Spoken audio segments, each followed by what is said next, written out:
ನಮಸ್ಕಾರ ಸ್ನೇಹಿತರೆ, KSOU ಕ್ಲಾಸಸ್ಗೆ ಸ್ವಾಗತ. ಪ್ರಥಮ BA ಮತ್ತು BComನವರಿಗಿರುವಂಥ ICHRನಲ್ಲಿ ಇರುವಂತಹ ಇಂಪಾರ್ಟೆಂಟ್ ಒಂದು ಚಾಪ್ಟರ್. ಯಾವಾಗಲೂ ಇದು 10 ಮಾರ್ಕ್ಸಿಗಿಲ್ಲ ಅಂದರೆ 15 ಮಾರ್ಕ್ಸಿಗೆ ಖಂಡಿತ ಬಂದೇ ಬರ್ತದೆ. ಈ ಚಾಪ್ಟರಿಂದ ರಿಪೀಟೆಡ್ ಆಗಿ ಬಂದಿದೆ. ನಾನು ತುಂಬ ಸಲ ಕ್ವಶನ್ಸ್ ಪೇಪರಲ್ಲಿ ನೋಡಿದ್ದೇನೆ. ಆ್ಯಕ್ಚುಲಿ ಇದು ಟಾಪಿಕ್ ತುಂಬ ಈಸಿ ಇದೆ, ಯಾಕಂದರೆ ನಾವು ಇದರ ಬಗ್ಗೆ ಮೊದಲಿಂದನೂ ನಮ್ಮ ಪ್ರಾಥಮಿಕ ಅಧ್ಯಯನದಿಂದ ಏನಿದೆ 7th 8th 9th 10th ಕ್ಲಾಸಲ್ಲೆಲ್ಲ ನಾವು ಕನ್ನಡ ಮಾಧ್ಯಮದವರಾಗಿದ್ದರೆ ಗೊತ್ತಿರ್ತದೆ ನಮಗೆ. ಪರಿಸರ ಅಧ್ಯಯನ ಅನ್ನುವಂಥ ಒಂದು ಚಾಪ್ಟರ್ ಏನಿದೆ ಅದರ ಬಗ್ಗೆ ನಮಗೆ ಬಂದಿರ್ತದೆ ಅಥವಾ ನಮ್ಗೆ ಗೊತ್ತಿರ್ತದೆ. ಸೊ ಈ ಕ್ವಶನ್ಸ್ ಕೂಡ ನಮಗೆ BA BComನವರಿಗೆ ಜಾಸ್ತಿ ರಿಪೀಟೆಡ್ ಆಗಿ ಬಂದೇ ಬರುತ್ತೆ. ಪರಿಸರ ಅಧ್ಯಯನ, ಅರ್ಥ, ವ್ಯಾಪ್ತಿ ಮತ್ತು ಪ್ರಾಮುಖ್ಯತೆ, ಇದ್ರ ಬಗ್ಗೆ ರಿಪೀಟ್ ಆಗಿ ಕ್ವಶನ್ಸ್ ಬಂದಿದೆ. ಹಾಗಾಗಿ ಈ ಚಾಪ್ಟರನ್ನು ನಾನಿವತ್ತು ಜಸ್ಟ್ ಬುಕ್ಕಲ್ಲಿ ತುಂಬ ಏನು ನಮಗೆ ಎಕ್ಸ್ಪ್ಲನೇಷನ್ ಇಲ್ಲ. ಸೊ ನಾವು ಇದ್ರ ಬಗ್ಗೆ ನಮಗೇನು ಗೊತ್ತಿದೆ ಅದನ್ನು ನಾವು ನಮ್ಮದೇ ವಾಕ್ಯಗಳಲ್ಲಿ ಕೂಡ ನಾವು ಗೊತ್ತಿರುವುದನ್ನು ಬರಿತಾ ಹೋದರೆ ಜಾಸ್ತಿ ಮಾರ್ಕ್ಸ್ ತೆಗಿಲಿಕ್ಕೆ ಈಸಿ ಆಗ್ತದೆ. ಡೈರೆಕ್ಟಾಗಿ ಚಾಪ್ಟರಿಗೆ ಬರೋದಾದರೆ, ಪರಿಸರ ಅಧ್ಯಯನ. ಪರಿಸರ ಎಂಬ ಪದವು ಫ್ರೆಂಚ್ ಭಾಷೆಯ ಎನ್ವಿರಾನ್ ಎಂಬ ಶಬ್ದದಿಂದ ಉತ್ಪತ್ತಿಯಾಗಿದ್ದು, ಎನ್ವಿರಾನ್ ಎಂದರೆ ಸುತ್ತುವರಿದ ಅಥವಾ ಸುತ್ತಮುತ್ತಲಿನ ಪ್ರದೇಶ ಎಂದರ್ಥ. ಪರಿಸರ ಎಂಬ ಪದ ಫ್ರೆಂಚ್ ಭಾಷೆಯಿಂದ ಬಂದಿರ್ತದಂತೆ. ಎನ್ವಿರಾನ್ ನಾವು ಹೇಳ್ತೀವಲ್ಲ, ಎನ್ವೈರ್ಮೆಂಟ್ ಅಂತ. ಸೊ ಎನ್ವಿರಾನ್ ಎನ್ನುವಂತಹ ಶಬ್ದದಿಂದ ಬಂದಿದೆ, ಫ್ರೆಂಚ್ ಭಾಷೆಯಿಂದ ಬಂದಿದೆ. ಎನ್ವಿರಾನ್ ಅಂದರೆ ಸುತ್ತುವರಿದ ಅಥವಾ ಸುತ್ತಮುತ್ತಲಿನ ಪ್ರದೇಶ ಎಂದು ಅರ್ಥ ಕೊಡ್ತದೆ. ನಮ್ಮನ್ನು ಸುತ್ತುವರಿದ ಎಲ್ಲ ಜೈವಿಕ ಅಥವಾ ಜೀವವಿರುವ ಮತ್ತು ಅಜೈವಿಕ ಅಥವಾ ನಿರ್ಜೀವ ವಸ್ತುಗಳು ಪರಿಸರದಲ್ಲಿ ಕಂಡು ಬರುತ್ತದೆ. ನಮ್ಮ ಸುತ್ತಮುತ್ತ ಜೀವ ಇರುವಂತಹದ್ದು, ಜೀವ ಇಲ್ಲದೇ ಇರುವಂತಹದ್ದು, ನಿರ್ಜೀವ ವಸ್ತುಗಳು ಕೂಡ ಕಂಡು ಬರುತ್ತವೆ. 1986ರ ಪರಿಸರ ಸಂರಕ್ಷಣಾ ಕಾಯ್ದೆ ಅನ್ವಯ ಪರಿಸರವೆಂದರೆ ಎಲ್ಲ ಭೌತಿಕ ಹಾಗೂ ಜೈವಿಕ ಪರಿಸರ ಹಾಗೂ ಅವುಗಳ ನಡುವಿನ ಪ್ರತಿಕ್ರಿಯೆ ಎನ್ನಬಹುದಾಗಿದೆ. ಆದ್ದರಿಂದ ಪರಿಸರವನ್ನು ಸಮಗ್ರವಾಗಿ ವಾಯು, ಜಲ, ಭೂಮಿ ಮತ್ತು ಅವುಗಳಲ್ಲಿ ವಾಸಿಸುತ್ತಿರುವ ಎಲ್ಲ ಜೀವಿಗಳ ನಡುವಿನ ಸಂಬಂಧ ಹಾಗೂ ಮಾನವನ ನಡುವಿನ ಪ್ರತಿಕ್ರಿಯೆ ಎಂಬುದಾಗಿ ವ್ಯಾಖ್ಯಾನಿಸಬಹುದು. ಅಂದರೆ ವಾಯು, ಗಾಳಿ, ನೀರು, ಭೂಮಿ ಮತ್ತು ಅವುಗಳಲ್ಲಿ ವಾಸಿಸುತ್ತಿರುವ ಎಲ್ಲ ಜೀವಿಗಳ ನಡುವಿನ ಸಂಬಂಧ ಹಾಗೂ ಮನುಷ್ಯನ ನಡುವಿನ ಸಂಬಂಧ. ಅಂದರೆ ನಮ್ಮ ಭೂಮಿ ಮೇಲೆ, ನೀರಿನ ಒಳಗೆ ಅಥವಾ ಗಾಳಿಯಲ್ಲಿ ಬದುಕುತ್ತಿರುವ ಯಾವುದೇ ಪ್ರಾಣಿ ಪಕ್ಷಿಗಳಿರಲಿ ಅವುಗಳು ಮತ್ತು ಮನುಷ್ಯನ ನಡುವಿರುವ ಸಂಬಂಧವನ್ನೇ ಅವುಗಳ ನಡುವಿನ ಪ್ರತಿಕ್ರಿಯೆಯನ್ನು ಪರಿಸರ ಎಂದು ಕರೆಯುತ್ತಾರೆ ಎಂದು ಹೇಳಲಾಗಿದೆ. ಪರಿಸರ ಅಧ್ಯಯನವು ಜೀವಿಗಳ ಮೇಲೆ ಬೀರುವ ಎಲ್ಲ ಪರಿಣಾಮಗಳನ್ನು ವಿಶ್ಲೇಷಿಸುತ್ತದೆ. ಇದರ ಘಟಕಗಳೆಂದರೆ ಜೀವಶಾಸ್ತ್ರ, ಭೂಗರ್ಭಶಾಸ್ತ್ರ, ರಸಾಯನಶಾಸ್ತ್ರ, ಭೌತಶಾಸ್ತ್ರ, ತಂತ್ರಜ್ಞಾನ, ಸಮಾಜಶಾಸ್ತ್ರ, ಆರೋಗ್ಯ, ಮಾನವಶಾಸ್ತ್ರ, ಅರ್ಥಶಾಸ್ತ್ರ, ಸಂಖ್ಯಾಶಾಸ್ತ್ರ, ಗಣಕಶಾಸ್ತ್ರ ಮತ್ತು ತತ್ವಶಾಸ್ತ್ರ. ಇದಿಷ್ಟು ಘಟಕಗಳಾಗಿವೆ, ಪರಿಸರದ ಘಟಕಗಳಾಗಿವೆ. ಸೊ ಡೈರೆಕ್ಟ್ ಆಗಿ ನಾವು ವ್ಯಾಖ್ಯೆ ನೋಡೋದಾದ್ರೆ, ಪರಿಸರದ ಬಗ್ಗೆ ಇರುವಂತಹ ಒಂದು ವ್ಯಾಖ್ಯೆಯನ್ನು ನೋಡೋದಾದ್ರೆ, ಪರಿಸರ ಎಂಬುದು ಸಂಯುಕ್ತ ಪದವಾಗಿದ್ದು ಜೀವಿಗಳು ಬದುಕಲು ಅವಶ್ಯಕತೆ ಇರುವ ಗಾಳಿ, ನೀರು, ಆಹಾರ, ಬೆಳಕು ಮತ್ತು ಅವುಗಳನ್ನಾಧರಿಸಿ ನಡೆಯುವ ಕ್ರಿಯೆಗಳನ್ನು ಒಳಗೊಂಡಿರುತ್ತದೆ. ಒಟ್ಟಿನಲ್ಲಿ ಹೇಳುವುದಾದರೆ ಪರಿಸರ ಎಂದರೆ ಸಾಮಾಜಿಕ, ಆರ್ಥಿಕ, ಜೈವಿಕ, ಭೌತಿಕ ಮತ್ತು ರಾಸಾಯನಿಕ ಅಂಶಗಳು ಮಾನವನ ಯಾವ ಬಗೆಯಲ್ಲಿ ಸಹಕರಿಸುತ್ತದೆ ಎಂಬುದನ್ನು ತಿಳಿಯುವುದಾಗಿದೆ. ಪರಿಸರ ಅಧ್ಯಯನವು ಬಹುಶಾಸ್ತ್ರೀಯ ವಿಷಯವಾಗಿದ್ದು ನಮ್ಮ ನೈಸರ್ಗಿಕ ಪರಿಸರವನ್ನು ಗೌರವಿಸುವ ಜೊತೆಯಲ್ಲಿ ಅದರ ಮೇಲಿನ ಮಾನವನ ಪರಿಣಾಮವನ್ನು ಕೂಡ ಕ್ರೋಢೀಕರಿಸುತ್ತದೆ. ಪರಿಸರ ಅಧ್ಯಯನದ ವ್ಯಾಪ್ತಿ ಅಥವಾ ಅದರ ಪ್ರಾಮುಖ್ಯತೆ ಏನೇನು ಅನ್ನೋದನ್ನು ನೋಡುವುದಾದರೆ, ಪರಿಸರ ಅಧ್ಯಯನದ ವ್ಯಾಪ್ತಿಯು ಬಹಳ ವಿಶಾಲವಾಗಿದ್ದು ಬಹುವಸ್ತುವಿನ ವಿಷಯಾಂಶ ಮತ್ತು ಪರಿಮಿತಿಯನ್ನು ಹೊಂದಿದೆ. ಅಂದರೆ ತುಂಬ ವಸ್ತುಗಳನ್ನು ಒಳಗೊಂಡಿದೆ. ಪರಿಸರ ಅಧ್ಯಯನದ ವ್ಯಾಪ್ತಿ ತುಂಬ ದೊಡ್ಡದಾಗಿದೆ ಮತ್ತು ಎಲ್ಲ ವಸ್ತುಗಳನ್ನು ಒಳಗೊಂಡಿದೆ. ಅವುಗಳೆಂದರೆ ಸ್ವಲ್ಪವನ್ನು ಹೇಳುವುದಾದರೆ, ನೈಸರ್ಗಿಕ ಸಂಪನ್ಮೂಲಗಳನ್ನು ಅದರ ಪರಿಸರ ಅಧ್ಯಯನದ ವ್ಯಾಪ್ತಿ ಒಳಗೊಂಡಿರ್ತದೆ ಮತ್ತು ಅವುಗಳ ಸಂರಕ್ಷಣೆ, ನಿರ್ವಹಣೆಯನ್ನು ಕೂಡ ಒಳಗೊಂಡಿರ್ತದೆ. ಹಾಗೆಯೇ ಜೀವ ಪರಿಸ್ಥಿತಿ ಮತ್ತು ಜೀವ ವೈವಿಧ್ಯತೆ, ಪರಿಸರ ಮಾಲಿನ್ಯ ಮತ್ತು ನಿರ್ವಹಣೆ, ಪರಿಸರದ ಮೇಲೆ ಅಭಿವೃದ್ಧಿ ಕಾರ್ಯಗಳಿಂದ ಉಂಟಾಗುವ ಸಾಮಾಜಿಕ ಪರಿಣಾಮಗಳು, ಜನಸಂಖ್ಯೆ ಮತ್ತು ಪರಿಸರ. ಇಷ್ಟು ವಿಷಯಗಳು ಪರಿಸರ ಅಧ್ಯಯನದ ವ್ಯಾಪ್ತಿಯನ್ನು ಒಳಗೊಂಡಿರ್ತದೆ. ಈ ಮೇಲೆ ತಿಳಿಸಿರುವ ಎಲ್ಲ ವಿಷಯಗಳು ಪರಿಸರ ಅಧ್ಯಯನವನ್ನು ವಿಶ್ಲೇಷಿಸಲು ಪೂರಕವಾಗಿದ್ದು ಸಮಾಜದ ಎಲ್ಲ ಭಾಗದ ಮೇಲೆ ನೇರವಾಗಿ ಪರಿಣಾಮ ಉಂಟು ಮಾಡುತ್ತದೆ. ಪರಿಸರ ಅಧ್ಯಯನವನ್ನು ತಾಂತ್ರಿಕವಾಗಿ ಅಂದರೆ ಪರಿಸರ ವಿಜ್ಞಾನ, ಪರಿಸರದ ಯಂತ್ರಶಾಸ್ತ್ರ, ಪರಿಸರದ ತಂತ್ರಜ್ಞಾನ ಮತ್ತು ಪರಿಸರದ ನಿರ್ವಹಣಾ ದೃಷ್ಟಿಕೋನದಿಂದಲೂ ಸ್ಪಷ್ಟೀಕರಿಸಬಹುದು. ಹಾಗೆಯೇ ಮಾನವ ಪರಿಸರದ ಮೇಲೆ ಎಷ್ಟರ ಮಟ್ಟಿಗೆ ಅವಲಂಬಿತನಾಗಿದ್ದಾನೆ ಅಂದರೆ, ಪರಿಸರದ ಸಂಪನ್ಮೂಲಗಳನ್ನು ಮುಂದೆ ಮಾನವನು ಸಂರಕ್ಷಿಸದೆ ಹೋದಲ್ಲಿ ಆತನ ಬದುಕು ಅಸಾಧ್ಯವೆಂಬ ಪರಿಸ್ಥಿತಿ ನಿರ್ಮಾಣವಾಗುತ್ತದೆ. ಖಂಡಿತ ಇದಾಗುವುದು ಸಾಧ್ಯವೇ? ಯಾಕಂದರೆ ಪರಿಸರ ನಮಗೆ ನಾವು ಪರಿಸರದ ಮೇಲೆ ಅವಲಂಬಿತವಾಗಿದೆ ಹೊರತು ಪರಿಸರ ನಮ್ಮ ಮೇಲೆ ಅವಲಂಬಿತವಾಗಿಲ್ಲ. ನಾವು ಇದನ್ನು ಉಳಿಸಿಕೊಳ್ಳದೆ ಹೋದ್ರಲ್ಲಿ ನಮ್ಮ ಮುಂದಿನ ಜನರೇಷನ್ ಏನಿದೆ ಅವರಿಗೆ ಬದುಕಲು ತುಂಬ ಕಷ್ಟ ಆಗ್ತದೆ ಎನ್ನುವುದು ಈಗಾಗಲೇ ನಮ್ಮೆಲ್ಲರಿಗೂ ಗೊತ್ತಿರುವಂಥ ವಿಷಯ ಆಗಿದೆ. ಸಾಂಪ್ರದಾಯಿಕವಾಗಿ ಪರಿಸರವನ್ನು ಪ್ರಕೃತಿ ಮಾತೆ ಅಥವಾ ನಿಸರ್ಗದ ತಾಯಿ ಎಂಬುದಾಗಿ ಕರೆಯುತ್ತೇವೆ. ಇಂತಹ ಪರಿಸರದಿಂದ ನಾವು ಬದುಕುವ ರೀತಿಯನ್ನು ಕಲಿಯುವುದಲ್ಲದೆ ಹಲವು ಸಾಂಪ್ರದಾಯಿಕ ಪರಿಸರದ ನೈಸರ್ಗಿಕ ಸಂಪನ್ಮೂಲಗಳನ್ನು ಕಾಪಾಡಿಕೊಳ್ಳುವ ಬಗೆಯನ್ನು ಅರಿವಂತೆ ಮಾಡುವುದು ಸಮಾಜಕ್ಕೆ ನೀಡುವ ಅತ್ಯುನ್ನತವಾದ ಒಂದು ಕೊಡುಗೆಯಾಗಿರ್ತದೆ. ಅಂದರೆ ನಾವು ಪ್ರಕೃತಿಯನ್ನು ದೇವತೆ ಅಥವಾ ನಮ್ಮ ತಾಯಿ, ನಿಸರ್ಗವನ್ನು ತಾಯಿ ಎಂದು ಕರಿತೇವೆ. ಇಂತಹ ಪ್ರಕೃತಿಯನ್ನು ನಾವು ಉಳಿಸಿಕೊಳ್ಳದೆ ಹೋದಲ್ಲಿ ನಮ್ಮ ಮುಂಬರುವ ಜನರೇಷನ್ ಏನಿದ್ದಾರೆ ಅವರಿಗೆಲ್ಲ ಅಂತಹ ಒಂದು ಒಳ್ಳೆಯ ಪರಿಸರ ಸಿಗುವುದಿಲ್ಲ ಅಥವಾ ಬದುಕಲಿಕ್ಕೆ ತುಂಬ ಕಷ್ಟ ಆಗ್ತದೆ. ಶುದ್ಧವಾದ ಗಾಳಿ ಇಲ್ಲದೆ, ತಿನ್ನಲಿಕ್ಕೆ ಪರಿಶುದ್ಧವಾದ ಊಟ ವ್ಯವಸ್ಥೆ ಇರುವುದಿಲ್ಲ. ಏನು ಇಲ್ಲದಿದ್ದರೆ ಮುಂದಿನ ಜನರೇಷನ್ಗೆ ಹೇಗೆ ಕಷ್ಟ ಆಗ್ತದೆ. ಅದಕ್ಕಾಗಿ ನಾವು ಈ ಪರಿಸರವನ್ನು ಆದಷ್ಟು ಒಳ್ಳೆ ರೀತಿಯಲ್ಲಿ ಉಳಿಸುವುದು, ಗಿಡ ಮರಗಳನ್ನು ನೆಡುವುದು ಅಥವಾ ರಾಸಾಯನಿಕಗಳನ್ನು ಬಳಸದೇ ಇರುವುದರಿಂದ ಮುಂದಿನ ಜನರೇಷನ್ಗೆ ನಾವು ಕೊಡುವಂಥ ಅತ್ಯುನ್ನತ ಉಡುಗೊರೆ ಅದೇ ಆಗಿರ್ತದೆ ಎನ್ನುವುದನ್ನು ನಾವಿಲ್ಲಿ ನೋಡಬಹುದು. ಸಮಾಜದ ಅವಶ್ಯಕತೆಗಳನ್ನು ನೀಗಿಸಲು ಕೈಗಾರಿಕಾಭಿವೃದ್ಧಿ, ಕೃಷಿ ಚಟುವಟಿಕೆಗಳು, ನಮ್ಮ ನೈಸರ್ಗಿಕ ಸಂಪನ್ಮೂಲಗಳಾದ ನೀರು, ಖನಿಜಗಳು, ತೈಲೋತ್ಪನ್ನಗಳು, ಮರ ಇತ್ಯಾದಿಗಳನ್ನು ಹೆಚ್ಚಾಗಿ ಬಳಸಿಕೊಳ್ತೇವೆ. ಅಂದರೆ ಈಗೇನು ಕೈಗಾರಿಕೆಗಳು ದೊಡ್ಡ ದೊಡ್ಡ ಬಿಲ್ಡಿಂಗ್ಗಳಿಗೆ ಬೇಕಾಗಿರುವುದು ಎಲ್ಲವನ್ನು ಅವರು ಈಗ ಪ್ರಕೃತಿಯಿಂದಲೇ ತಗೊಳ್ತಾ ಇದ್ದಾರೆ. ನೀರು, ಖನಿಜ, ತೈಲೋತ್ಪನ್ನ ಎಲ್ಲವೂ ಜಾಸ್ತಿಯಾಗಿ ಬಳಸ್ಕೊಳ್ತಾ ಇದ್ದೇವೆ. ಇದೇ ನಿಟ್ಟಿನಲ್ಲಿ ಮುಂದುವರೆದಲ್ಲಿ ನವೀಕರಿಸಲಾಗದ ಸಂಪನ್ಮೂಲಗಳಾದ ಖನಿಜಗಳು, ಪೆಟ್ರೋಲಿಯಂ, ತೈಲೋತ್ಪನ್ನಗಳು ಮುಂದಿನ ಪೀಳಿಗೆಗೆ ದೊರಕಲಾಗದ ಸ್ಥಿತಿ ಬರುತ್ತದೆ. ಅಂದರೆ ಈಗ ಏನು ನೈಸರ್ಗಿಕವಾಗಿ ಎಣ್ಣೆಗಳು, ತೈಲಗಳೆಲ್ಲ ಸಿಗ್ತವೆ ಅಥವಾ ಮರ ಗಿಡಗಳು ಇದ್ದಾವೆ ಅಥವಾ ಖನಿಜಗಳು ಇದ್ದಾವೆ, ಪೆಟ್ರೋಲ್ ಏನೇನಿದೆ ಅವೆಲ್ಲವನ್ನು ನಾವು ಎಷ್ಟು ಬೇಕಷ್ಟೇ ಉಪಯೋಗಿಸ್ಕೊಳ್ಬೇಕು. ಅಥವಾ ಅದನ್ನು ಅತಿಯಾಗಿ ಖರ್ಚು ಮಾಡಿದರೆ ಮುಂದಿನ ಜನರೇಷನ್ಗೆ ಅದೊಂದು ವಿಷಯ ಇದೆ ಎನ್ನುವುದನ್ನು ಕೂಡ ಸಿಗುವುದಿಲ್ಲ. ಮಿತವಾಗಿ ನೈಸರ್ಗಿಕ ಸಂಪನ್ಮೂಲಗಳನ್ನು ಬಳಸಬೇಕಾಗ್ತದೆ.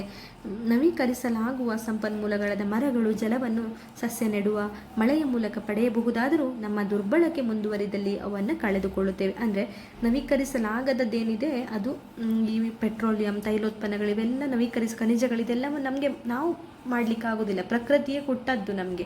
ಅದು ನಾವು ಮಿತವಾಗಿ ಬಳಸಿದರೆ ಮುಂದಿನ ಜನರೇಷನ್ಗೆ ಅದು ಸಿಗ್ತದೆ. ಹಾಗೆಯೇ ನವೀಕರಿಸಲಾಗುವ ಕೆಲವೊಂದು ಸಂಪನ್ಮೂಲಗಳಿದೆ. ಮರ ಗಿಡಗಳನ್ನು ನಾವು ಬೆಳೆಸ್ಬೋದು, ಒಂದ್ಸಲ ತೆಗೆದು ಬೆಳೆಸಿ ನಾವು ನವೀಕರಿಸಬಹುದು ಮುಂದಿನ ಜನರೇಷನಿಗೋಸ್ಕರ. ಬಟ್ ನಾವು ಅದನ್ನು ಮಾಡದೇ ಇದ್ರೆ ಅಥವಾ ಅತಿಯಾಗಿ ಅದನ್ನು ದುರ್ಬಳಕೆ ಮಾಡಿದಲ್ಲಿ ಅವುಗಳನ್ನು ಕೂಡ ನಾವು ಕಳೆದುಕೊಳ್ಬೇಕಾಗ್ತದೆ. ಹಾಗಾಗಿ ಪರಿಸರದ ಮೇಲೆ ಮಾನವನು ವಿವಿಧ ರೂಪದಲ್ಲಿ ನಡೆಸಲಾಗುತ್ತಿರುವ ಹಾನಿಕಾರಕ ಚಟುವಟಿಕೆಗಳನ್ನು ಮಿತಿಗೊಳಿಸದಿದ್ದಲ್ಲಿ ಇಂತಹ ನೈಸರ್ಗಿಕ ಸಂಪನ್ಮೂಲಗಳನ್ನು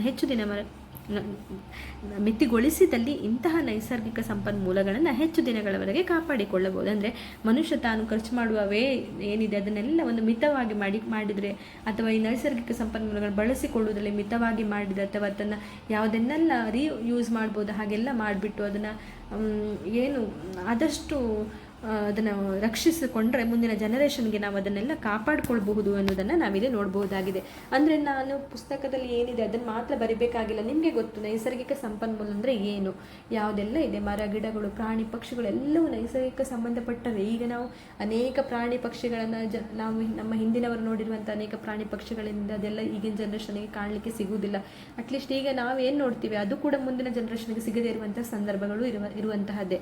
ಹಾಗಾಗಿ ಪ್ರಾಣಿ ಪಕ್ಷಿಗಳನ್ನು ಸಂರಕ್ಷಿಸಬೇಕು, ಅವುಗಳಿಗೆ ಫುಡ್ಗಳನ್ನು ನೀಡಬೇಕು, ಆಹಾರಗಳನ್ನು ನೀಡಬೇಕು, ಮರ ಗಿಡಗಳನ್ನು ಕಡಿಯೋದನ್ನು ಕಡಿಮೆ ಮಾಡಬೇಕು, ಕೆಮಿಕಲ್ಗಳನ್ನು, ರಾಸಾಯನಿಕ ವಸ್ತುಗಳನ್ನು ಯೂಸ್ ಮಾಡೋದನ್ನು ಕಮ್ಮಿ ಮಾಡಬೇಕು. ಹಾಗೆ ಮರಗಿಡಗಳನ್ನು ತುಂಬ ಕಡಿತಾ ಹೋಗಬಾರ್ದು. ನಮಗೆ ಬೇಕಾಗುವಂಥ ಶುದ್ಧವಾದ ಆಮ್ಲಜನಕ ಸಿಗುವುದಿಲ್ಲ, ಇಂಗಾಲದ ಡೈಆಕ್ಸೈಡ್ ಜಾಸ್ತಿ ಆಗ್ತದೆ. ಕೈಗಾರಿಕೆಗಳು ಸೂಸುವ ಏನು ಹೊಗೆಗಳಿದ್ದಾವೆ ಅವುಗಳೆಲ್ಲವೂ ನಮ್ಮ ಪ್ರಕೃತಿಯನ್ನು ಸೇರಿ ನಮಗೆ ಶುದ್ಧವಾದ ಗಾಳಿ ಕೂಡ ಇಲ್ಲದಂತಾಗುತ್ತದೆ. ಆದಷ್ಟು ನಾವು ಇದನ್ನೆಲ್ಲ ಹೇಗೆ ನೈಸರ್ಗಿಕವಾಗಿ ಇದನ್ನೆಲ್ಲ ನಾವು ಹೇಗೆ ಉಳಿಸ್ಕೊಳ್ಬೋದು ಅದರದ್ದೆಲ್ಲ ದಾರಿಯನ್ನು ನೋಡಿಕೊಂಡು ನಾವು ಅದರ ಕಡೆ ಹೆಜ್ಜೆ ಹಾಕಿದಲ್ಲಿ ಮಾತ್ರ ಮುಂದಿನ ಜನರೇಷನ್ಗೆ ಒಂದು ಒಳ್ಳೆಯ ಪ್ರಪಂಚ, ಒಳ್ಳೆಯ ಒಂದು ಶುದ್ಧ ಗಾಳಿ ಅಥವಾ ಒಳ್ಳೆಯ ಒಂದು ಉಡುಗೊರೆಯನ್ನು ನಾವು ನೀಡಬಹುದಾಗಿದೆ ಎನ್ನುವುದನ್ನು ನಾವಿಲ್ಲಿ ನೋಡಬಹುದು. ನಿಮಗೆ ಈ ಪ್ರಕೃತಿಯ ಬಗ್ಗೆ ಏನು ಗೊತ್ತಿದೆ ಅದೆಲ್ಲವನ್ನ ಈ ಕ್ವಶನ್ಸ್ ಬಂದಾಗ ನೀವು ಬರೀಲಿಕ್ಕೆ ಹೋಗಬೇಕು. ಅಂದರೆ ಈ ಪಠ್ಯಭಾಗಕ್ಕೆ ಸಂಬಂಧಿಸುವಂತೆ ಪ್ರಕೃತಿ ಅಂದರೆ ಏನು, ಪ್ರಕೃತಿಯನ್ನು ನಾವು ಹೇಗೆ ಉಳಿಸಬೇಕು, ಪ್ರಕೃತಿಯಿಂದ ನಮಗಾಗುವಂಥ ಲಾಭಗಳೇನು, ನಷ್ಟಗಳಂತೂ ಪ್ರಕೃತಿಯಿಂದ ಯಾವುದೂ ಇರಲಿಕ್ಕೆ ಸಾಧ್ಯವಿಲ್ಲ. ನಾವು ಮಾಡುವ ಅತಿಯಾದ ದುರ್ಬಳಕೆಯಿಂದ ನಮ್ಗೆ ಏನು ನಷ್ಟ ಆಗ್ತದೆ ಅದನ್ನು ಬರೀಬಹುದು. ನಾವು ಹೀಗೆಲ್ಲ ಇದನ್ನು ಬರೀತಾ ಹೋದರೆ ಖಂಡಿತ ನಿಮಗೆ ಒಳ್ಳೆ ಮಾರ್ಕ್ಸ್ ತೆಗಿಲಿಕ್ಕೆ ಸಾಧ್ಯ ಆಗ್ತದೆ. ಹಾಗೂ ಈ ಚಾಪ್ಟರ್ ನಿಮಗೆ ಅಷ್ಟು ಕಷ್ಟವಾಗಿಲ್ಲ, ತುಂಬ ಈಸಿ. ಆದ್ದರಿಂದ ನಿಮಗೆ ಗೊತ್ತಿರುವಂತಹದ್ದನ್ನೇ ನೀವು ನಿಮ್ಮ ವಾಕ್ಯದಲ್ಲಿ ಬರೀತಾ ಹೋದರೂ ಕೂಡ ಆರಾಮಾಗಿ ನೀವು ಚೆನ್ನಾಗಿ ಒಂದು ಪಾಸ್ ಆಗಲಿಕ್ಕೆ ಹೆಲ್ಪ್ ಆಗ್ತದೆ ಈ ಪಠ್ಯಭಾಗವನ್ನು ಓದ್ಕೊಳ್ಳೋದ್ರಿಂದ. ಹಾಗೆ ನಾವು ಪರಿಸರದ ಘಟಕಗಳನ್ನು ನೋಡೋದಾದರೆ ನೈಸರ್ಗಿಕ ಅಥವಾ ಭೌತಿಕ ಘಟಕಗಳು ಮತ್ತು ಸಾಂಸ್ಕೃತಿಕ ಅಥವಾ ಮಾನವ ನಿರ್ಮಿತ ಘಟಕಗಳು ಅಂತ 2 ಘಟಕಗಳು ಇರ್ತವೆ. ಪರಿಸರವು ಪ್ರಮುಖವಾಗಿ 2 ಘಟಕ ಹೊಂದಿದೆ. ಅದೆಂದರೆ ಒಂದು ನೈಸರ್ಗಿಕ ಅಥವಾ ಮಾನವ ನಿರ್ಮಿತ, ಇನ್ನೊಂದು ಸಾಂಸ್ಕೃತಿಕ ಅಥವಾ ಪ್ರಕೃತಿಯಲ್ಲಿರುವಂಥ 2 ಘಟಕಗಳೆಂದರೆ ಒಂದು ನೈಸರ್ಗಿಕ ಅಥವಾ ಭೌತಿಕ ಘಟಕ, ಇನ್ನೊಂದು ಸಾಂಸ್ಕೃತಿಕ ಅಥವಾ ಮಾನವ ನಿರ್ಮಿತ ಘಟಕಗಳಾಗಿವೆ. ಈಗ ನಾವು ನೈಸರ್ಗಿಕ ಅಥವಾ ಭೌತಿಕ ಘಟಕಗಳನ್ನು ನೋಡುವುದಾದರೆ, ಭೌತಿಕ ಅಥವಾ ನೈಸರ್ಗಿಕ ಘಟಕಗಳು ಪರಿಸರದಲ್ಲಿನ ಎಲ್ಲ ನಿಸರ್ಗದತ್ತವಾದ ಗಾಳಿ, ನೀರು, ಬೆಳಕು, ತಾಪಮಾನ, ಮಳೆ, ರಾಸಾಯನಿಕ ವಸ್ತುಗಳು ಮತ್ತು ಜೈವಿಕ ಘಟಕಗಳಾದ ಸಸ್ಯ, ಪ್ರಾಣಿ, ಸೂಕ್ಷ್ಮಾಣು ಜೀವಿಗಳನ್ನು ಒಳಗೊಂಡಿರ್ತದೆ. ಅಂದರೆ ಭೌತಿಕ ಅಥವಾ ನೈಸರ್ಗಿಕ ಅಂದರೆ ನೈಸರ್ಗಿಕವಾದದ್ದು, ಅದು ಗಾಳಿ, ನೀರು, ಬೆಳಕು, ತಾಪಮಾನ, ಮಳೆ, ರಾಸಾಯನಿಕ ವಸ್ತುಗಳು, ಎಲ್ಲವನ್ನು ಒಳಗೊಂಡಿರ್ತದೆ. ಜೈವಿಕ ಘಟಕಗಳು ಅಂದರೆ ಪ್ರಾಣಿ, ಪಕ್ಷಿಗಳು, ಸಸ್ಯ, ಸೂಕ್ಷ್ಮಾಣುಜೀವಿಗಳು, ಇವೆಲ್ಲವೂ ಭೌತಿಕ ಮತ್ತು ನೈಸರ್ಗಿಕ ಘಟಕಗಳನ್ನು ಒಳಗೊಂಡಿರುತ್ತದೆ.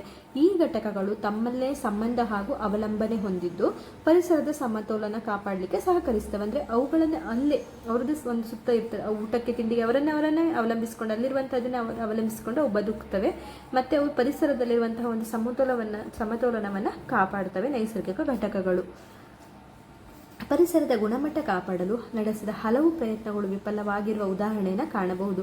ಕಾರಣ ಸರಿಯಾದ ನೀತಿಯನ್ನು ಅನುಸರಿಸದಿರುವುದು. ಹಾಗಾಗಿ ಇದನ್ನು ಅರಿಯಲು ಪರಿಸರ ಹಾಗೂ ಅವುಗಳ ಇತರ ಘಟಕಗಳೊಂದಿಗೆ ಸಂಬಂಧವನ್ನು ಅರ್ಥ ಮಾಡಿಕೊಳ್ಳುವ ಅವಶ್ಯಕತೆ ಇದೆ. ಅಂದರೆ ಪರಿಸರದ ಗುಣಮಟ್ಟ ಕಾಪಾಡಲು ತುಂಬ ಅನೇಕ ಪ್ರಯತ್ನಗಳನ್ನು ಮಾಡಿದರೂ ಕೂಡ ವಿಜ್ಞಾನದಲ್ಲಿ ಸರಿಯಾದ ನೀತಿಯನ್ನು ಅನುಸರಿಸದೇ ಇರುವುದರಿಂದ ಅದೆಲ್ಲವೂ ವ್ಯರ್ಥವಾಗಿರ್ತದೆ. ಹಾಗೂ ಅದಕ್ಕಾಗಿ ನಾವು ಪರಿಸರದ ಅಧ್ಯಯನ, ಅದರ ಬಗ್ಗೆ ಚೆನ್ನಾಗಿ ಅದನ್ನು ಅರ್ಥ ಮಾಡಿಕೊಂಡು ಅರಿಯುವಂತಹ ವಿಷಯಗಳು ಮುಖ್ಯವಾಗಿರ್ತದೆ. ಅಂದರೆ ಪರಿಸರದ ಅವುಗಳ ಘಟಕಗಳಿರುವಂಥ ಸಂಬಂಧವನ್ನು ನಾವು ಅರ್ಥ ಮಾಡಿಕೊಳ್ಳುವಂತಹ ಅವಶ್ಯಕತೆ ಇರ್ತದೆ ಎನ್ನುವುದನ್ನು ನಾವಿಲ್ಲಿ ನೋಡ್ಬೋದು.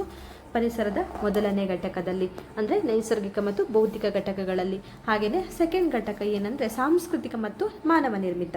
ಇದು ನಮಗೆ ಹೆಸರೇ ಹೇಳುವಂತೆ ಇದು ಮನುಷ್ಯನಿಂದ ಆಗಿರುವಂತಹ ಒಂದು ಘಟಕ ಆಗಿರ್ತದೆ. ನೈಸರ್ಗಿಕ, ಭೌತಿಕ ಅನ್ನೋದು ನೈಸರ್ಗಿಕವಾಗಿರೋದು, ನ್ಯಾಚುರಲ್ ಇರೋದು ಅದು. ಇನ್ನೊಂದು ಮಾನವ ನಿರ್ಮಿತ ಆಗಿರೋದು ಸೆಕೆಂಡ್ ಘಟಕ. ಸೊ ಇದು ನೆನ್ಪಿಟ್ಕೊಳ್ಳಿಕ್ಕೂ ಈಸಿ. ನಿಮಗೆ ಅದು ಮಾನವ ನಿರ್ಮಿತ ಅಂದಾಗ ಗೊತ್ತಾಗ್ತದೆ ಯಾವುದೆಲ್ಲ ಅಂತ.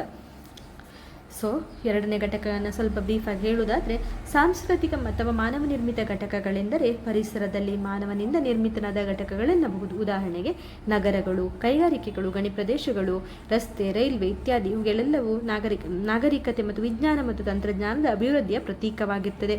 ಇತ್ತೀಚಿನ ಅಂದರೆ 100 ವರ್ಷಗಳಿಂದಲೂ ಪೌಷ್ಟಿಕ ಆಹಾರ, ಆರೋಗ್ಯ ಕಾಪಾಡಿಕೊಳ್ಳುವ ಸಾಧನಗಳು ಹೆಚ್ಚಾಗಿರುವುದರಿಂದ ಮುಂದುವರಿಯುತ್ತಿರುವ ರಾಷ್ಟ್ರಗಳಲ್ಲಿ ಜನಸಂಖ್ಯೆ ಕೂಡ ಬೆಳೆಯುತ್ತಿದೆ. ಹೀಗೆ ಇತ್ತೀಚಿನ ದಿನಗಳಲ್ಲಿ ಹೆಚ್ಚುತ್ತಿರುವ ಜನಸಂಖ್ಯೆಯ ಅವಶ್ಯಕತೆಯನ್ನು ನೀಗಿಸಲು ಭೂ ಸಂಪನ್ಮೂಲ ಹೆಚ್ಚಾಗಿ ಬಳಸಿಕೊಳ್ತಾ ಇದ್ದೇವೆ. ಅಂದರೆ ಮಾನವ ನಿರ್ಮಿತ ಅಂದರೆ ಏನು ಕಟ್ಟಡಗಳಿದ್ದಾವೆ, ನಗರಗಳಿದ್ದಾವೆ, ಇದೆಲ್ಲ ಮನುಷ್ಯ ನಿರ್ಮಾಣ ಮಾಡಿರುವಂಥದ್ದು. ಗಣಿ ಪ್ರದೇಶಗಳು, ರೈಲ್ವೆ ಇದೆಲ್ಲವೂ. ಮತ್ತು ಈಗ ಜನಸಂಖ್ಯೆ ಕೂಡ ಹೆಚ್ಚಾಗಿರೋದ್ರಿಂದ ಜನರಿಗೆ ಬೇಕಾಗುವಂಥ ಮೂಲಭೂತ ವಸ್ತುಗಳೇನಿದೆ ಅದಕ್ಕೆಲ್ಲ ಪ್ರಕೃತಿಯಿಂದಲೇ ಜನ ಆದಷ್ಟು ತಗೊಳ್ತಾ ಇದ್ದಾರೆ. ಅದರಿಂದ ಜನಸಂಖ್ಯೆಯನ್ನು ಮೊದಲು ಕಂಟ್ರೋಲ್ ಮಾಡಿದರೆ ಪ್ರಕೃತಿಯನ್ನು ಉಳಿಸಲಿಕ್ಕೆ ಕೂಡ ಸಾಧ್ಯವಾಗ್ತದೆ ಸ್ವಲ್ಪ ಮಟ್ಟಿಗೆ. ಅಂದರೆ ಊಟಕ್ಕೆ ಬೇಕಾಗೋದು ಸಂಪನ್ಮೂಲಗಳೆಲ್ಲವೂ ಪ್ರಕೃತಿಯಿಂದಲೇ ಜನಸಂಖ್ಯೆ ಜಾಸ್ತಿ ಆದಷ್ಟು ಉಪಯೋಗಿಸ್ತಾರಲ್ವ. ಆದ ಕಾರಣ ನಾವು ಜನಸಂಖ್ಯೆಯ ನಿಯಂತ್ರಣವನ್ನು ಮಾಡಿದ್ದಲ್ಲಿ ಪ್ರಕೃತಿಯನ್ನು ಉಳಿಸಲಿಕ್ಕೆ ಸ್ವಲ್ಪ ಸಹಾಯಕರವಾಗುತ್ತದೆ ಅನ್ನೋದನ್ನು ನಾವಿಲ್ಲಿ ಅರ್ಥ ಮಾಡ್ಕೊಳ್ಬೇಕಾಗ್ತದೆ. ಮಾನವ ನಿರ್ಮಿತ ಪರಿಸರವೆಂದರೆ ನಮ್ಮ ಸುತ್ತಲಿನ ಅಂದರೆ ನಮ್ಮನ್ನು ಸುತ್ತುವರಿದ ಜೈವಿಕ ಹಾಗೂ ಅಜೈವಿಕ ವಸ್ತುಗಳು ಎಂದರ್ಥ. ಪರಿಸರವು ಮಾನವನಿಗೆ ಆಹಾರ, ಔಷಧಿ, ದಿನಬಳಕೆ ವಸ್ತುಗಳನ್ನು ಒದಗಿಸುವುದರ ಮೂಲಕ ಸಹಕರಿಸ್ತಾ ಇದೆ. ಹಾಗಾಗಿ ಮನುಷ್ಯನು ಕೂಡ ಪರಿಸರದ ಒಂದು ಭಾಗವಾಗಿ ಹೋಗಿದ್ದಾನೆ. ಪರಿಸರವು ಹೊಸ ಹೊಸ ಆಹಾರ, ಶಕ್ತಿ ನೀಡುವಂತಹ ಪದಾರ್ಥಗಳನ್ನು ತಯಾರಿಸುವ ಜ್ಞಾನವನ್ನು ನಮಗೆ ನೀಡುತ್ತಾ ಇದೆ. ಇದನ್ನು ಪಡೆದುಕೊಂಡ ಮಾನವನು ಪರಿಸರದ ಸಂಪನ್ಮೂಲಗಳನ್ನು ಹೇರಳವಾಗಿ ಬಳಸಿಕೊಳ್ಳುವುದರೊಂದಿಗೆ ಪರಿಸರಕ್ಕೆ ನಾಶಕ್ಕೆ ಕಾರಣನಾಗ್ತಿದ್ದಾನೆ. ಪರಿಸರ ನಮಗೆ ಒಳ್ಳೆಯ ಆರೋಗ್ಯಕ್ಕೆ ಬೇಕಾದ ಔಷಧಗಳನ್ನು ನೀಡ್ತಾ ಇದೆ. ಪರಿಸರ ನಮಗೆ ಬೇಸಿಕ್ ಆಗಿ ಮನುಷ್ಯನಿಗೆ ಏನು ಬೇಕು ಅದೆಲ್ಲವನ್ನು ನೀಡ್ತಾ ಇದೆ. ಆದರೆ ಈ ಸ್ವಾರ್ಥದ ಮನುಷ್ಯ ಎಲ್ಲವನ್ನು ಅತಿಯಾಗಿ ಬೆಳೆಸಿಕೊಂಡು ಆ ಪರಿಸರದ ನಾಶ ಮಾಡಲಿಕ್ಕೆ ಹೋಗ್ತಿದ್ದಾನೆ. ನಮ್ಗೆ ಈ ಕ್ಷಣಕ್ಕೆ ಏನು ಬೇಕು, ಈ ಕ್ಷಣದ ಸುಖಕ್ಕೋಸ್ಕರ ಮನುಷ್ಯ ಎಷ್ಟು ಸ್ವಾರ್ಥಿಯಾಗಿ ಯೋಚನೆ ಮಾಡ್ತಿದ್ದಾನೆ. ಆದರೆ ಮುಂದಿನ ಜನರೇಷನ್ಗೆ ಈ ಸುಂದರವಾದ ಪರಿಸರ ಎನ್ನುವುದು ಸಿಗದೆ ಹೋಗ್ತದೆ, ಅಥವಾ ಬೇಕಾದ ಸಂಪನ್ಮೂಲಗಳು ಕೂಡ ಮುಂದಿನ ಜನರೇಷನ್ಗೆ ಸಿಗುವುದಿಲ್ಲ. ನಾವು ಇದನ್ನು ಆದಷ್ಟು ಮಿತವಾಗಿ ಬಳಸಬೇಕು, ನಾವು ಉಳಿಸ್ಕೊಳ್ಬೇಕು, ಹಾಗೆ ರಕ್ಷಿಸಬೇಕು ಎನ್ನುವುದನ್ನು ನಾವಿಲ್ಲಿ ನೋಡ್ಕೋಬಹುದಾಗಿದೆ. ಹಾಗೆಯೇ ಕಾಡುಗಳ ನಾಶ, ಭೂಮಿ ನಾಶ ಮಾಡೋದ್ರ ಮೂಲಕ ಪರಿಸರ ಮಾಲಿನ್ಯಕ್ಕೆ ಕೂಡ ನಾವು ಕಾರಣರಾಗ್ತಿದ್ದೇವೆ. ಹಾಗಾಗಿ ಸರಿಯಾದ ರೀತಿಯಲ್ಲಿ ನಾವು ಜನಸಂಖ್ಯೆ ಸ್ಫೋಟದಿಂದ ವಿಜ್ಞಾನ ಮತ್ತು ತಂತ್ರಜ್ಞಾನದ ಅಭಿವೃದ್ಧಿ ಹೆಚ್ಚುತ್ತಾ ಕೈಗಾರೀಕರಣ, ನಗರೀಕರಣ ಅಭಿವೃದ್ಧಿಪಡಿಸುವುದರಲ್ಲಿ ಕಾರಣವಾಗಿದೆ. ಅಂದರೆ ಜನಸಂಖ್ಯೆ ಸ್ಫೋಟ ಜಾಸ್ತಿಯಾಗಿದೆ, ಅಭಿವೃದ್ಧಿ ಜಾಸ್ತಿಯಾಗಿದೆ, ಕೈಗಾರಿಕೆಗಳು ಜಾಸ್ತಿಯಾಗಿದೆ. ಇದೆಲ್ಲದರಿಂದ ನಗರೀಕರಣ ಎಲ್ಲವೂ ಅಭಿವೃದ್ಧಿ ಆಗ್ತಾ ಗಿಡ ಮರಗಳನ್ನು ಕಡಿದು ಆ ಪಟ್ಟಣಗಳನ್ನು ಮಾಡ್ತಾರೆ. ಗಿಡ ಮರಗಳಿಲ್ಲದೆ ಶುದ್ಧ ನೀರು, ಗಾಳಿನೂ ಕೂಡ ಜನರಿಗಿಲ್ಲದೆ ಒಂದು ಕಡೆ ಅವರ ಅಭಿವೃದ್ಧಿಯ ಹೆಸರಲ್ಲಿ ನಮ್ಮ ಏನು ನ್ಯಾಚುರಲ್ ಆಗಿರುವಂಥ ನೈಸರ್ಗಿಕವಾದ ಪ್ರಕೃತಿ ಏನಿದೆ ಅದನ್ನು ಹಾಳು ಮಾಡ್ತಾ ಇದ್ದಾರೆ.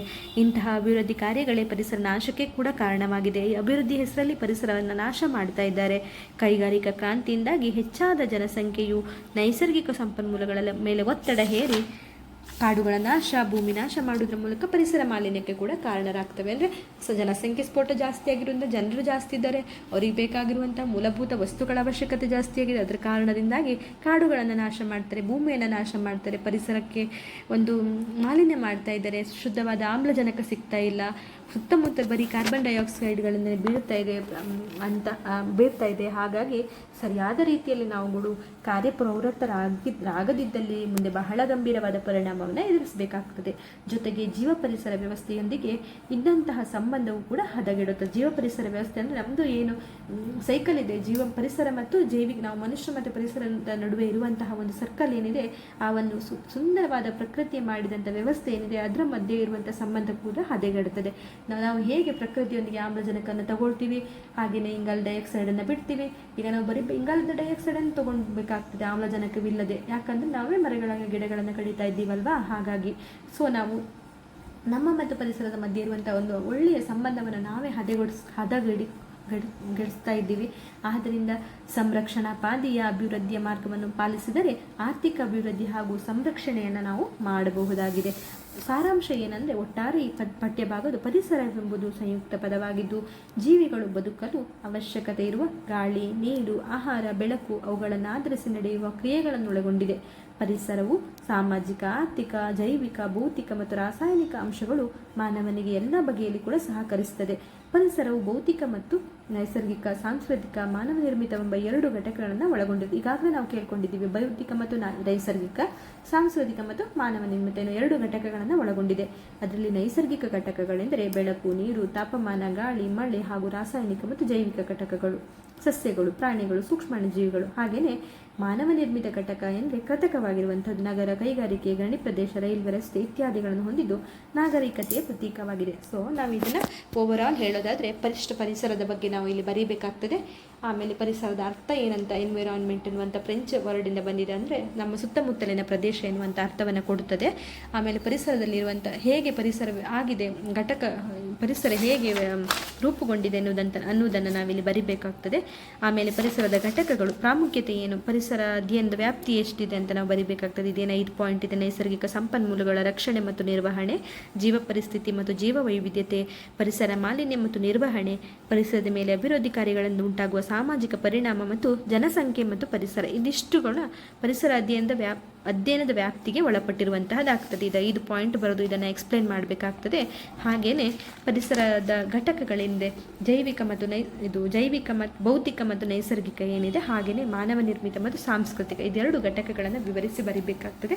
ಹಾಗೆಯೇ ಪರಿಸರದಿಂದ ನಮಗೆ ಆಗುವ ಅನಾನುಕೂಲ ನಮ್ಮಿಂದ ಪರಿಸರಕ್ಕಾಗುವ ಅನಾನುಕೂಲಗಳೇನು ಅನ್ನೋದನ್ನು ನಾವು ಬರೀಬೇಕು. ಯಾಕಂದರೆ ಪ್ರಕೃತಿಯಿಂದ ಮನುಷ್ಯನಿಗೆ ಯಾವುದೇ ತರಹದ ಅನಾನುಕೂಲವಿಲ್ಲ.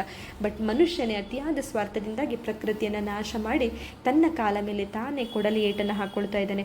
ಇದೆಲ್ಲವನ್ನು ನಾವು ಈಗಾಗಲೇ ನಮಗೆಲ್ಲರಿಗೂ ಗೊತ್ತಿರುವಂಥ ವಿಷಯವೇ. ಪ್ರಕೃತಿ ನಮಗೆ ಎಷ್ಟು ಇಂಪಾರ್ಟೆಂಟ್ ಆಗಿದೆ, ನಾವು ಅದನ್ನು ಹೇಗೆಲ್ಲ ಹಾಳು ಮಾಡ್ತಿದ್ದೇವೆ ಅಥವಾ ನಾವು ಇನ್ನೊಂದನ್ನು ಹೇಗೆ ಉಳಿಸ್ಕೊಳ್ಬೋದು, ಇದೆಲ್ಲವೂ ನಮಗೆ ಗೊತ್ತಿರುವಂತಹ ವಿಷಯವೇ.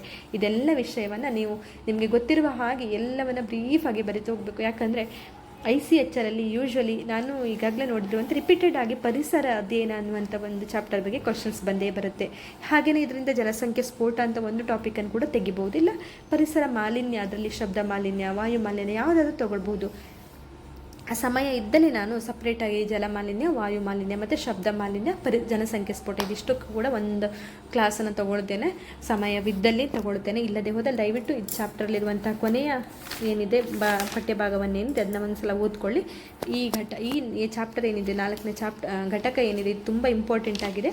ಎಕ್ಸಾಮ್ಗೆ ಈ ಚಾಪ್ಟರಿಂದ ಕ್ವಶನ್ಸ್ಗಳು ಬಂದೇ ಬರೋದ್ರಿಂದ ದಯವಿಟ್ಟು ಇದನ್ನು ಕೂಡ ನೀವು ಓದ್ಕೊಳ್ಬೇಕಾಗಿ ಕೇಳ್ಕೊಳ್ತೇನೆ. ಈ ಪಠ್ಯದಲ್ಲಿ, ಈ ಕ್ಲಾಸಲ್ಲಿ ನಿಮಗೇನಾದರೂ ನಾನು ಹೇಳ್ತಿರುವಂಥದ್ದು ತುಂಬ ಸ್ಪೀಡ್ ಆಗಿದ್ದರೆ ಅಥವಾ ಏನಾದರೂ ನಿಮಗೆ ಅರ್ಥವಾಗದೇ ಇದ್ದಲ್ಲಿ ದಯವಿಟ್ಟು ಕಮೆಂಟ್ ಬಾಕ್ಸಲ್ಲಿ ತಿಳಿಸಿ. ಅದು ತಪ್ಪಿರಲಿ ಸರಿ ಇರಲಿ, ದಯವಿಟ್ಟು ನನಗೆ ಒಂದು ಅದು ನನಗೆ ಗೊತ್ತಾಗಬೇಕು. ನಾನು ಮಾಡುವ ಕ್ಲಾಸ್ ನಿಮಗೆ ಹೆಲ್ಪ್ ಆಗ್ತಿದೆಯಾ ಅಥವಾ ಏನಾದರೂ ತಪ್ಪುಗಳಾಗ್ತಿದೆಯಾ ಅಥವಾ ತುಂಬ ಸ್ಪೀಡಾಗಿ ಹೇಳ್ತಿದ್ದೀನಾ ಅಥವಾ ನಮ್ಮದು ಏನಾದರೂ ಇನ್ಫಾರ್ಮೇಷನ್ ಲ್ಯಾಕ್ ಇದೆಯಾ, ಎಲ್ಲವೂ ನನಗೆ ಗೊತ್ತಾಗಬೇಕು. ದಯವಿಟ್ಟು ಕಮೆಂಟ್ ಸೆಕ್ಷನಲ್ಲಿ ನನಗೆ ಹೇಳಿ, ಸೊ ದ್ಯಾಟ್ ನಾನು ನನ್ನನ್ನು ಇಂಪ್ರೂವ್ ಮಾಡ್ಕೋಬಹುದು, ಹಾಗೆಯೇ ನನ್ನಿಂದ ನಿಮಗೆ ಕೂಡ ಹೆಲ್ಪ್ ಆಗಬಹುದು. ದಯವಿಟ್ಟು ನನ್ನ ಚಾನಲ್ನ ಸಬ್ಸ್ಕ್ರೈಬ್ ಮಾಡೋದ್ರ ಮೂಲಕ ನನಗೆ ಸಪೋರ್ಟ್ ಮಾಡಿ ಸ್ನೇಹಿತರೆ. ಧನ್ಯವಾದಗಳು.